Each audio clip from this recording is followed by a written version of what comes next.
হুটহাট রাতেবেলা কিছু খাওয়ার ক্রেভিংটা প্রেগনেন্সিতে কিন্তু খুবই কমন একটা বিষয়, অ্যাপ্রিসিয়েট করার মতো একটা বিষয় আসলে। কিন্তু আমার মতো সাধারণ মানুষ যদি রাতে 1:30-2টার সময় হুট করে কিছু খেতে মন চায়, তখন কেমন হয় ব্যাপারটা বলেন তো।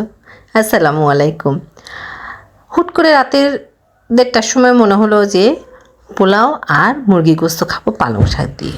তো কী করার আর আছে বলেন, যদি মন চায়, মনকে তো আর কষ্ট দেওয়া যাবে না।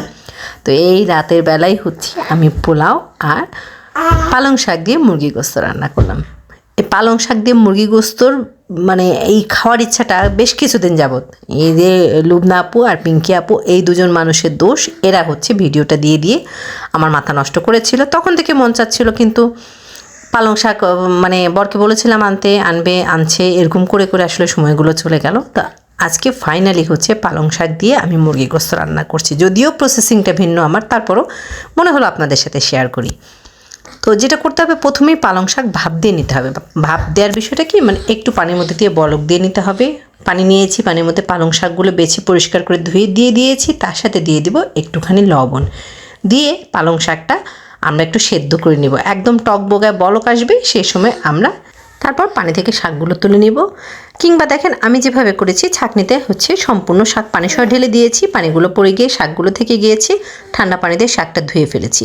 এখন খুব মিহি একটা পেস্ট তৈরি করব। পেস্ট তৈরি করার জন্য এখানে কাঁচামরিচ দিচ্ছি টমেটো আর দিচ্ছি কাজু বাদাম।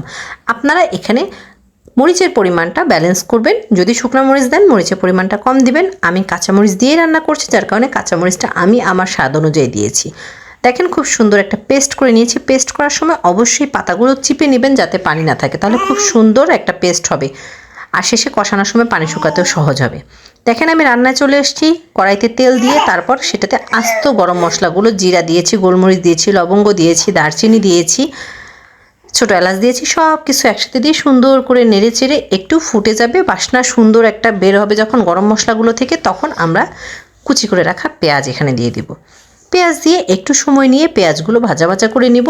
একদম বেরেস্তার মতো করব না, ভাজা ভাজা করব। গোল্ডেন ব্রাউন টাইপের একটা কালার হবে পেঁয়াজের, বা বলতে পারেন পেঁয়াজের পানিগুলো ছেড়ে দিলে এ দেখেন খুব সুন্দর একটা স্বচ্ছ রং হয়ে গিয়েছে না, এরকমই দরকার আসলে। খুব বেশি ভাজা ভাজা করে বেরেস্তা টাইপের করার কোনো প্রয়োজন নেই। এরপর ধীরে ধীরে আমরা সব রকম মশলাগুলো দিয়ে দিব। দিয়ে দিচ্ছি আদা বাটা, রসুন বাটা। যেটা করতে হবে, মানে যখন আমরা গরু গোস্ত রান্না করি আদা বাটা রসুন বাটার পরিমাণ মোটামুটি সমান হয়। মুরগি গোস্ত রান্না করার সময় রসুন বাটাটা একটু বেশি, আদা বাটাটা একটু কম দিতে হবে। এখন দিয়ে দিচ্ছি গুঁড়া মশলাগুলো। দিয়ে দিলাম হলুদের গুঁড়া, দিয়ে দিচ্ছি ধনিয়ার গুঁড়া, স্বাদ মতো লবণ। প্রথমেই বলেছি যে আমি কোনো শুকনা মরিচের গুঁড়া এখানে ব্যবহার করছি না। আমি ব্যবহার করছি না শুকনো মরিচের গুঁড়া, তার কারণ হচ্ছে আমি শুকনো মরিচের ঝাল খেতে পারি না। একদম বাবু যখন পেটে আসছে তখন থেকেই পারি না। এই জন্যই মশলাটা সুন্দর মতো কষিয়ে নিয়েছি। যখন তেল উঠে এসেছে মশলা থেকে, সে পর্যায়ে আমি দিয়ে দিয়েছি ব্রয়লার মুরগি। আমি ব্রয়লার মুরগি দিয়ে রান্না করছি এটা। মুরগিগুলো দিয়ে দিলাম, দিয়ে সুন্দর মতো একটু সময় নিয়ে কষাবো।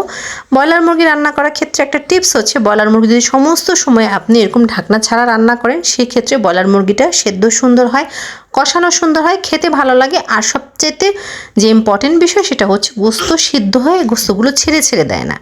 আমি সামান্য একটুখানি ঢেকেছিলাম গোস্ত থেকে পানিগুলো বের হওয়ার জন্য, তারপর কিন্তু কন্টিনিউ আমি রান্নাটা করেছি ঢাকনা ছাড়াই। মুরগিগুলো যখন কষানো হয়ে গিয়েছে, তো সে পর্যায়ে আমি বেটে রাখা পালং শাক দিয়ে দিয়েছি। দিয়ে এখন কাজ হলো শুধু কষায় কষায় শুকায় ফেলতে হবে সব কিছু সুন্দর মতো। কষানোটার উপরেই কিন্তু তরকারিটার টেস্ট। এই তরকারি ঝোল ঝোল হবে না, এই তরকারি একদম গা মাখা মাখা হবে, সুন্দর কষানো হবে, তেল ছেড়ে দিবে, এরকম হবে এটা। দেখেন আমি সময় নিয়ে কষাচ্ছি।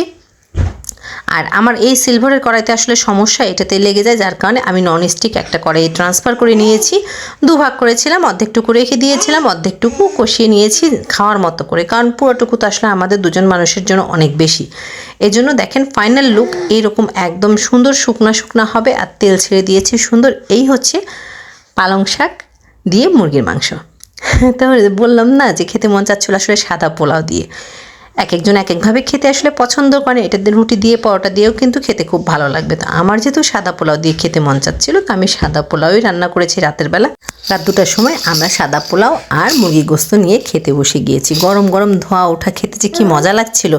আমার গত ভিডিও দেখে কমেন্ট করেছিলেন ইসরাত লাইফস্টাইল আপু, দেখছেন ঢাকা থেকে। তারপর কমেন্ট করেছিলেন এমরিসান ব্লগস, তিনিও দেখছেন ঢাকা থেকে।